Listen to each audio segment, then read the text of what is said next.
다 함께 사도신경으로 신앙 고백하면서 화요일 새벽 기도회를 하나님 앞에 올려드리겠습니다.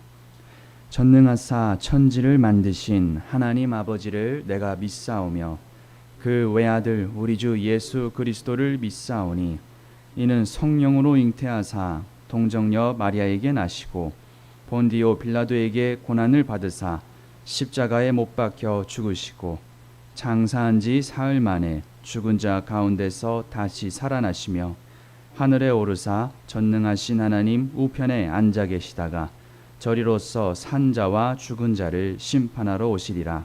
성령을 믿사오며 거룩한 공예와 성도가 서로 교통하는 것과 죄를 사하여 주시는 것과 몸이 다시 사는 것과 영원히 사는 것을 믿사옵나이다. 아멘. 찬송가 445장 함께 찬송 부르겠습니다. 찬송가 445장입니다.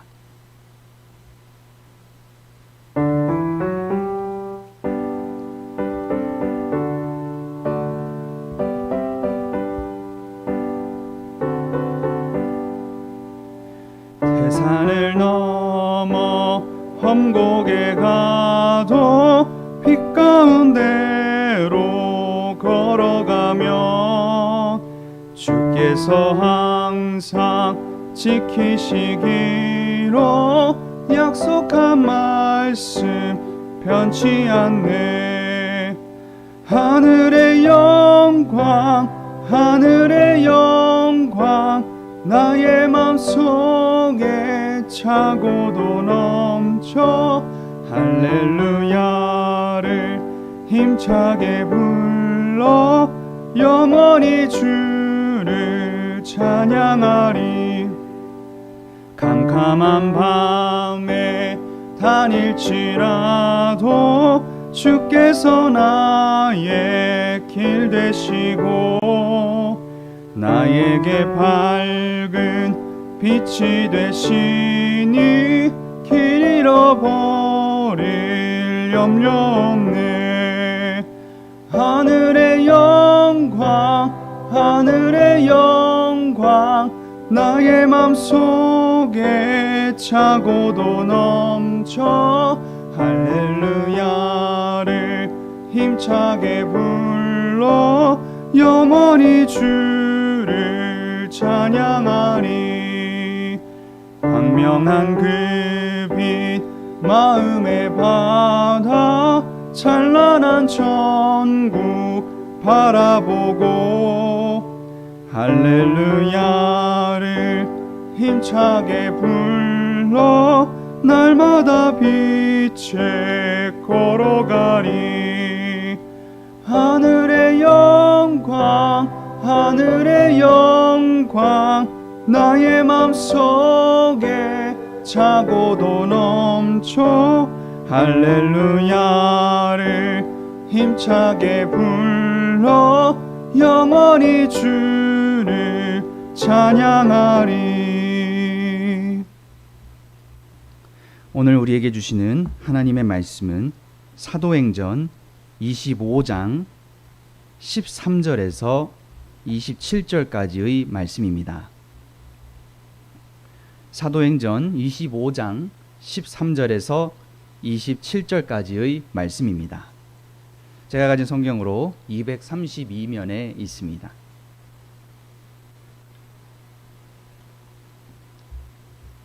(13절부터) (27절까지) 저 여러분이 한 절씩 교독한 후에 마지막은 합독하겠습니다. 수일 후에 아그리빠 왕과 버니게가 베스도에게 문안하러 가이사랴에 와서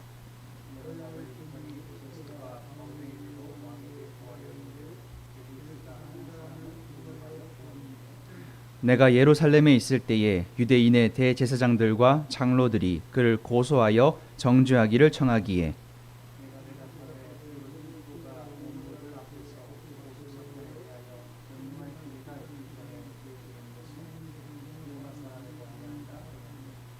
그러므로 그들이 나와 함께 여기 오매 내가 지체하지 아니하고 이튿날 재판자리에 앉아 명하여 그 사람을 데려왔으나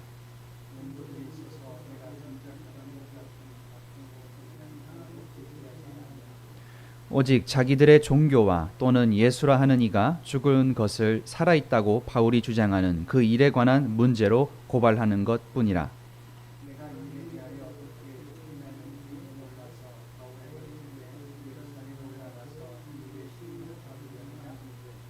바울은 황제의 판결을 받도록 자기를 지켜주기를 호소하므로 내가 그를 가이사에게 보내기까지 지켜두라 명하였노라 하니,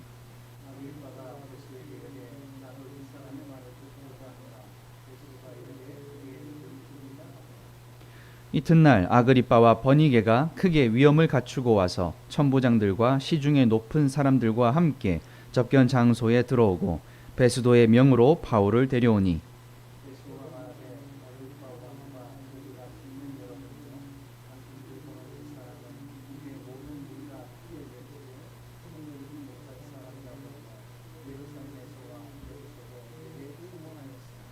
내가 살피건대 죽일 죄를 범한 일이 없더이다. 그러나 그가 황제에게 상소한 고로 보내기로 결정하였나이다.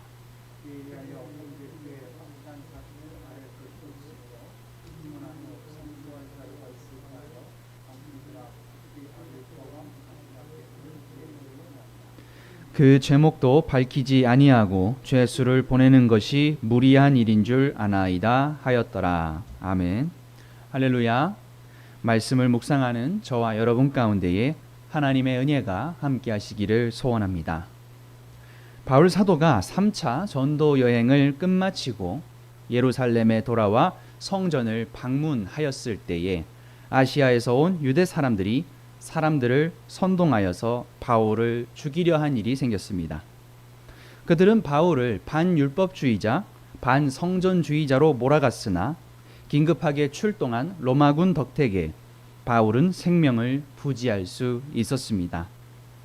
유대인 고발자들은 바울이 유대인들을 선동하여 소란을 일으켰고 유대의 종교법을 위반했다고 고발하였습니다.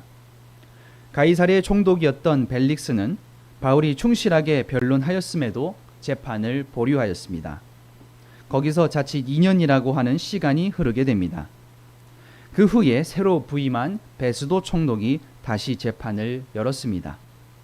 고발자들의 고발과 바울의 변론을 들은 베스도는 유대인의 마음을 얻고자 바울에게 예루살렘에서 재판을 받는 것이 어떠한가를 묻게 됩니다. 그러자 바울은 황제에게 상소를 하게 됩니다. 바울은 유대인들이 자신을 예루살렘에서 암살하려고 하는 목적을 알고 있었으며 또한 하나님의 뜻을 따라 황제 앞에서 복음을 전하려고 자신의 로마 시민권을 사용하여 로마에 가서 재판을 받겠다고 한 것입니다. 오늘 본문은 때마침 가이사랴에 방문했던 아그리빠 왕에게 베스도 총독이 바울 사건을 이야기하고 아그리빠의 주도 아래에 다시금 황제에 상소할 자료를 정리하는 모습을 그리고 있습니다. 말씀 속에 등장하는 아그리빠 왕은 헤롯 아그리빠 2세로서 그는 기원 후 48년 삼촌이었던 칼키스의 왕 헤롯이 죽으면서 17살의 나이에 그가 왕위를 이어받게 됩니다. 어렸던 아그리빠 2세를 황제가 도와줌으로써 팔레스타인 북부 지역을 다스리게 되었으며 성전 관할권을 갖게 됩니다. 성전 관할권은 대제사장을 임명하는 권리와 예루살렘 성전의 재정과 운영을 다루는 권리였습니다. 이 권한을 이유로 아그리빠는 종종 예루살렘을 방문하였습니다. 말씀에 함께 등장하는 버니게는 아그리빠 2세의 누이로서 또 다른 누이가 베스도 총독의 아내 드루실라였습니다. 아그리빠와 버니게 남매가 베스도를 문안한 것은 팔레스타인 통치자들 사이의 정치적 교류이면서 친족 간의 친교를 위함이었습니다. 14절부터 21절까지 베스도는 아그리빠에게 바울의 일을 상의합니다. 과거 벨릭스가 재판을 유보하였던 바울이라는 사람이 있는데 자신이 로마법의 집행 원칙을 지켜서 유대인들의 일방적인 주장을 물리치고 재판을 진행했다는 것입니다. 고소인들은 그가 짐작했던 악행들을 하나도 제시하지 못했고 정작 그들이 제시한 것은 자신들의 종교와 다르게 바울이 예수의 부활을 주장한다는 내용이었습니다. 바울은 자신의 무죄를 주장하였고 베스도는 무고한 사람임을 확인했기 때문에 무죄를 판결하면 되는 것이었습니다. 그러나 베스도는 자신의 목적을 위해서 예루살렘에서 재판을 받는 것을 제안하였습니다. 그리고 20절에서는 자신이 어떻게 심리하는지 몰라서라고 변명을 합니다. 베스도가 바울의 일을 아그리빠에게 설명한 까닭은 26절과 27절에 기록되어 있습니다. 바로 유대인들의 관습과 종교가 관련된 문제이기 때문에 유대인들의 관점에서 판단해야 할 사건이었다는 것입니다. 그의 입장에서 황제에게 보내는 서신인 만큼 종교적인 이야기보다는 다른 내용들을 채우고 싶었을 것입니다. 아그리빠는 유대인이면서 로마인이었고 성전 관할권을 가지고 예루살렘을 자주 드나들었기 때문에 베스도는 양쪽 문화에 속하였던 아그리빠가 바울을 더 잘 이해할 것이라고 생각한 것입니다. 베스도는 소송당한 죄목을 자세히 적어야 황제가 재판을 할 수 있다고 생각하였습니다. 따라서 황제에게 상소할 자료를 정리하기 위해 아그리빠를 참여시켜서 바울의 신문을 열기로 했습니다. 아그리빠는 바울 개인에게 관심을 가졌습니다. 헤롯 가문은 헤롯 대왕부터 헤롯 안티파스, 헤롯 아그리빠 1세까지 모두 예수님과 제자들을 대면했던 사람들입니다. 그들은 세례 요한과 사도 야고보를 죽이고 베드로를 투옥하는 등 모두 기독교를 적대적으로 박해하였습니다. 아그리빠는 마음 가운데 늘 예수님에 대한 관심이 있었을 것입니다. 그는 직접 바울을 두 눈으로 확인하고자 하였던 것입니다. 이튿날이 되어 베스도와 아그리빠와 버니게, 로마군 지휘관들과 고위 관리들이 함께 접견 장소에 들어왔습니다. 두 왕족의 남매는 크게 위험을 갖추었습니다. 베스도는 이제 바울을 데려오고 신문을 시작합니다. 24절과 25절의 말씀을 제가 읽어드리겠습니다. 아그리빠 왕과 여기 같이 있는 여러분이여, 당신들이 보는 이 사람은 유대의 모든 무리가 크게 외치되 살려두지 못할 사람이라고 하여 예루살렘에서와 여기서도 내게 청원하였으나 내가 살피건대 죽일 죄를 범한 일이 없더이다. 그러나 그가 황제에게 상소한 고로 보내기로 결정하였나이다. 베스도는 신문장에 앉아있는 사람 중 아그리빠 왕이 가장 높은 사람임을 강조합니다. 또한 바울을 유대의 모든 무리가 살려두어서는 안 된다고 주장한 사람으로 소개합니다.